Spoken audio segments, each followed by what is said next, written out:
The Maharashtra Anti-Terrorism Squad, ATS, has arrested a 35-year-old software engineer identified as Zuber Hungargekar. And that is from Pune's Kondwa area for his alleged links with Pakistan-based Al-Qaeda and involvement in the radicalization of youth. According to ATS officials based in Pune, Zuber, who had been under surveillance for nearly a month, was taken into custody early on Monday and produced before a special court, which remanded him to police custody till November 4th. Now, Hungargekar has been booked under the provisions of the Unlawful Activities Prevention Act. According to police officials, he was involved in anti-national activities and planning terror strikes, not just in Maharashtra, but also other cities. Reports suggest that they found the Urdu translation of a speech by Osama Bin Laden among many other possessions.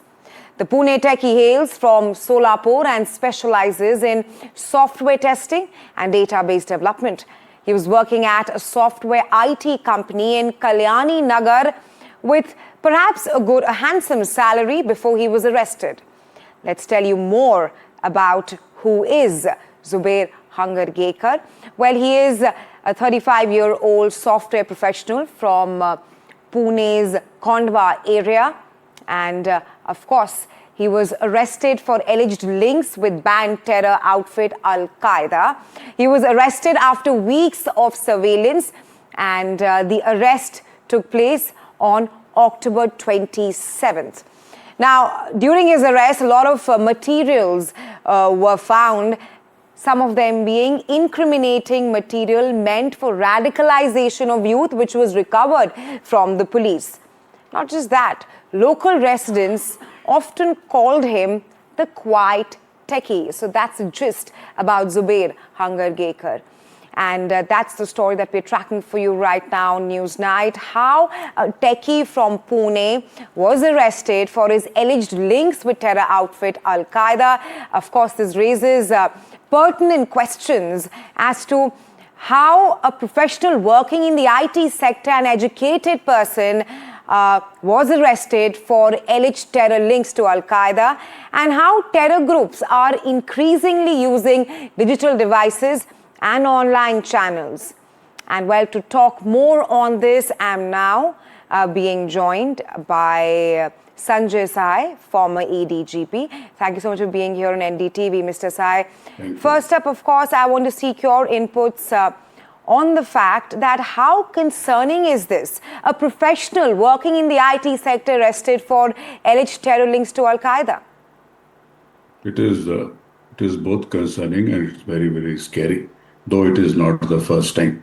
So why it is concerning is for the simple fact that he is under the garb of a software engineer and is working for a well-recognized company somewhere in Kalyani. So that being the case, it provides a very right sort of a camouflage for a person who is primarily a terrorist or a terrorist sympathizer or somebody who intends to radicalize or also be a part of the sleeper cell. So he can do a nature of a damage which you and I find it very, very difficult to even fathom out. Right, Mr. Sai, of course, you spoke about how he was under the garb of an IT professional techie, but also your inputs on how these terror groups are now increasingly using digital devices and online channels, and how perhaps they're also targeting the urban population.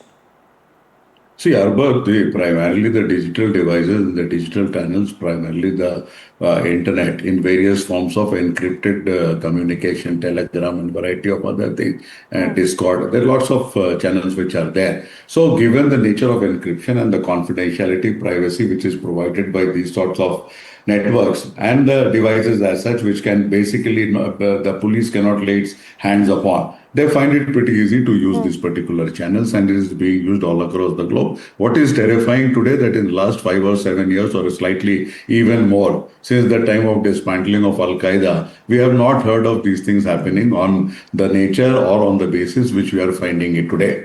And the ATS Pune, I think they were having some idea and they went for large-scale raids. Right. which was basically against terror funding and any sleeper cells, terror activities, which were supposedly based on their information taking place. Based on that, they seized large number of laptops and mobiles, and huge cache of evidence is coming out of it. And in the coming days, if this digital evidence is properly forensically tested, and then the links are used by large number of digital tools which are available. See, the other part of the story is that they have their capability of encryption and confidentiality, but if we are able to lay our hands on these guys, there are enough tools today by which we can connect the dot and we can get the whole terror network mapped in a manner which can be taken through the judicial process and taken to conviction. Right, Mr. Sai, my last question to you. Do you think there's a larger nexus at play at this point of time? Or right. Please continue. I personally feel that there is a larger nexus. Whether they are coordinated, they are not coordinated, I have absolutely no idea. There might be different networks operating in different areas. There are 2-3 very connecting sort of dots on the issues in the made public in the public domain. So there has been arrest earlier this year somewhere in Delhi and in Bhopal also of similar type. And only today I had gone through this nuclear espionage. So nuclear espionage is also happening, and there was a person 59 years of age, and he was getting connected to both Iran and Russia.